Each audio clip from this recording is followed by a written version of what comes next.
వారందరూ సముద్రంలోనూ నడిచిపోయి అందరూ మోషేను బట్టి మేఘములోను సముద్రంలోనూ బాప్తిసం పొందిరి. అందరూ ఆత్మ సంబంధమైన ఒకే ఆహారము భుజించిరి. అందరూ ఆత్మ సంబంధమైన ఒకే పానము చేసిరి. ఏలయనగా తమను వెంబడించిన ఆత్మ సంబంధమైన బండలోనిది త్రాగిరి. ఆ బండ క్రీస్తే. ఇక్కడ ఏం చెప్తున్నారంటే మన పెద్దలంట, మన పెద్దలు ఎర్ర సముద్రము దాటి ఈ యువతలకి వచ్చారు. వచ్చినప్పుడు మోషే వారిని నడిపించడానికి ఒక న్యాయాధిపతిగా ఇశ్రాయేలు ప్రజలకి తోడుగా ఉన్నాడు. ఆయన అక్కడ వారు బానిసత్వంలో నుండి వారిని విడిపించాడు. వారిని విడిపించినప్పుడు బానిసత్వం 430 సంవత్సరాలు వారు బానిసత్వంలో ఎంతగానో నలిగిపోయారు. మమ్మల్ని రక్షించడానికి ఎవరు వస్తారు ఏంటి అని వారు ఎంతగానో ఎదురు చూసేవారంట. అంతకుముందైతే వారు ఎంతగానో పాలు తేనెలు ప్రవహించు దేశంలో ఉండి ఉన్నారు. అంతకుముందు ఎంతగానో అబ్రహం కాలంలోనూ ఇస్సాకు యాకోబు కాలంలోనూ వారు ఎంతగానో వారు ఆశీర్వదింపబడ్డారు. అయితే ఆ ఆశీర్వదింపబడిన తర్వాత కానాను నుండి ఎప్పుడైతే వారు ఐగుప్తుకి వెళ్ళారో ఈ 70 మందిగా వెళ్ళిన వారు అనేక జనముగా మారారన్నమాట. మారాక యోసేపు పరిపాలన నుండి వేరొక పరిపాలన వచ్చింది. ఆ పరిపాలనలో ఇశ్రాయేలు ప్రజల్ని బానిసత్వంగా చేశారన్నమాట.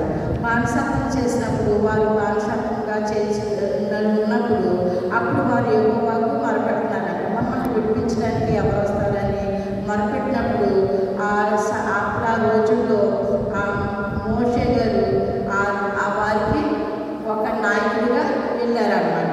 వెళ్ళినప్పుడు కొన్ని కార్యాలు సూచక్రియలు అక్కడ ఫరో ఎదుట ఆయన ఎన్నో సూచక్రియలు అహరోను మోషే గారికి వెళ్ళి ఆ ప్రజలను విడిపించడానికి ఎన్నో కష్టాలు పడ్డారనమాట. ఫరో హృదయం కఠినంగా అయిపోయింది. వీళ్ళు ఎన్ని చేసినా వారు హృదయం మారేది మన కఠినం అయిపోయింది. అలాగే మనకు అన్ని వాక్యం అంతా కూడా మనకు తెలిసి ఉన్నదే. ఆయన 10 సూచక్రియలు మోషే గారు ఫరో ఎదుట చేశారు. చేసినప్పుడు వారు ఆ కాలకి ఆయన పెట్టిన శ్రమను బట్టి వారు మొరపెట్టిన వరం బట్టి ఇశ్రాయేలు ప్రజలకి విడుదల అయిందనమాట. విడుదల అయినప్పుడు వారు ఐగుప్తు నుండి ఇలా మనకి రెఫీదీము అనే ఊరికి వచ్చారనమాట. వచ్చినప్పుడు తెచ్చుకోలేదు, చాలా చరిత్ర ఇది. అయితే వారు వచ్చినప్పుడు సముద్రం దాటినప్పుడు ఫరో సైన్యము వెనకొస్తుంది, ముందు ఎర్ర సముద్రం ఉంది. అయితే ఎలాగెళ్ళాలని వారు ప్రార్థించినప్పుడు మోషే ప్రార్థించినప్పుడు ప్రభువా ఈ సైన్యాన్ని నడిపించమన్నావు, నాకైతే శక్తి సాలదు, నేను నోటి మాన్యం గలవాడును, నేను ఎత్తువాడును, నా మాట ఎవరు కూడా ఎన్నో మీరే నన్ను నిలమన్నారు కాబట్టి ఈ సైన్యాన్ని విడిపించి తీసుకొస్తున్నాను. వెనకేమో ఫరో సైన్యం తరుగుతుంది. ముందైతే ఎర్ర సముద్రం ఉందని ప్రార్థించినప్పుడు ఎర్ర సముద్రము 2 పాయలుగా చేర్చబడ్డారు. 2 పాయలుగా చేర్చబడ్డప్పుడు 6 నేల మీద వారు నడిచారన్నమాట. వారు నడిచి వచ్చారు. యువతలకు వచ్చినప్పుడు ఫరో సైన్యం కూడా తమకు వచ్చినప్పుడు ఫరో సైన్యం అంతా కూడా ఆ సముద్రంలో మునిగిపోయారు. సురక్షితంగా దేవుడు వారిని దాటించారు. వారిని దాటించినప్పుడు వీళ్ళు సేనాయి అరణ్యమందు వారు నడుచుచుండగా ఇక్కడ ఎన్నో సూచక్రియలు చేశారు మోషే గారు. మన ప్రజలకి మాకు ఆహారం అందుకోలేదు, మాకు ఆహారం పెట్టలేదు, మమ్మల్ని ఎందుకు ఇలా తీసుకొచ్చావని ఇశ్రాయేలు ప్రజలు చదువుకున్నప్పుడు మోషే గారు వారు చదువు విని వారు మాకు దాహం అవుతున్నది అని వారు అడిగినప్పుడు ఆ దాహాన్ని తీర్చడానికి యెహోవా దేవునికి మొరపెట్టినప్పుడు మోషేని చేతి కర్ర ఉన్నది కదా, నువ్వు ఆ బండను కొట్టినప్పుడు బండను కొట్టారు. ఆ బండ నుంచి జీవజల నదులు బయటికి వచ్చినాయి అన్నమాట. అలాగే వారు ఆ నీళ్ళు తాగారు. కొంత దూరము నడిచారు. అది ఆ నడిచినప్పుడు వారికి ఆ ప్రయాణం అంటే చాలా తేలిక. ఆ ప్రయాణం 40 రోజుల్లో జరిగేది. వారు దేవుని మాట వినుకోవడం వలన వారు 40 రోజులు నడిచినంత ప్రయాణం 40 సంవత్సరాలు పట్టిందండి. 40 సంవత్సరాలు వారు నడుచుండగా దేవుణ్ణి వారు అడుగుతుము విసిగితుము. అలాగే వారు మోషే మాట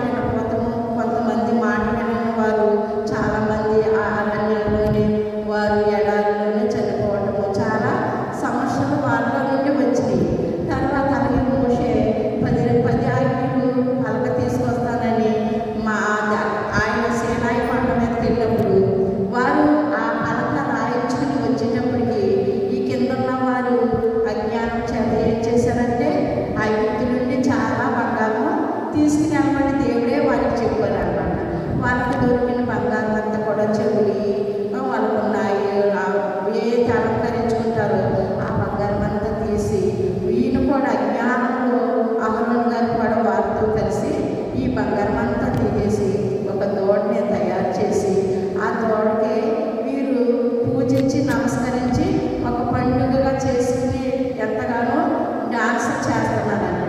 చేసేటప్పుడు ఈ మోషే గారు సీనాయి పర్వతం నుండి 10 పలకలు తీసుకొచ్చేటప్పుడు ఆయన వీరు చూసిన శాస్త్రంకే అయ్యో నేను వెళ్ళాను 40 రోజులు ఉపవాసం ఉన్నాను, ఈ రాత్రి పలకలు తీసుకోవడానికి నేను ఎంతగానో కష్టపడ్డాను, నా ప్రజలు ఇలా చేస్తున్నారు, నా అన్నయ్య కింద హీనంగా వారితో కలిసి ఇలా చేస్తానని ఆయనకి కోపం వచ్చి ఆ పలకలు పగలగొట్టారండి. పగలగొట్టినప్పుడు అప్పుడు ఆ ప్రజలు మాట విన్నందుకు దేవుడు నీ ప్రజల్ని నాశనం చేద్దానన్నప్పుడు మోషే గారు అలా కాదు నేను ఒక్కసారి క్షమించండి అని మళ్ళీ ఎక్కువ దేవుడు మోషే గారు వారిని అడిగి వారి దగ్గర ఎంతగానో యెహోవా దగ్గర ఆయన ప్రార్థన చేసినప్పుడు ఆయన మొరలేని వారికి క్షమాపణ ఇచ్చారంట. అలాగే అదే కాకుండా కొంత దూరం వెళ్ళిన తర్వాత ఆహారం వరకు వారు అడిగితే మాకు ఈ సంసారం లేని ఆహారం పెడుతున్నాము, మేము అక్కడే మాకు గింజో నీళ్ళు కేరదాసుకలు ఏయో తిని శుభ్రంగా ఉడిగాను తిని బతికే వాళ్ళేమో మమ్మల్ని ఎలా తీసుకొచ్చాము అని వారు ఒకసారేమో దేవుని వరకు మొరపెట్టుకుని ఈ బాధ్యతల్లో మమ్మల్ని విడిపించేవారు ఎవరున్నారు అని దేవుని వరకు మొరపెట్టుకుని వారు చేసిన రోజు మర్చిపోయి తిన్నదాన్ని మర్చిపోయి అలాగే ఆ రోజుని ఒక్కరోజు ఆహారం లేదని మోషే గారిని తీసుకొచ్చినప్పుడు మోషే గారు ఆహారం వరకు ప్రార్థించినప్పుడు వారు పరలోక దేవదూతలు తినే మన్నాను వారికి కురిపించారంట. మాంసం లేదన్నప్పుడు మాంసాన్ని పూరేళ్ళు కురిపించారంట. వారికి తిని ఎక్కసమైపోయినంత వరకు కూడా వారు తిన్నారంట. వారు పండ్ల సందులో తీసుకున్నంత అంతగా వారు తిన్నారంట.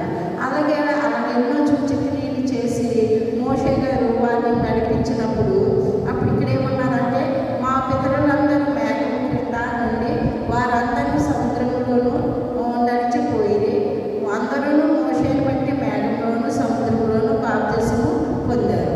ఇక్కడ ఏంటంటే బాప్తిసము వారందరూ కూడా పొందారంట. బాప్తిసము పొందకుండా మనం దేవుని చేరలేము.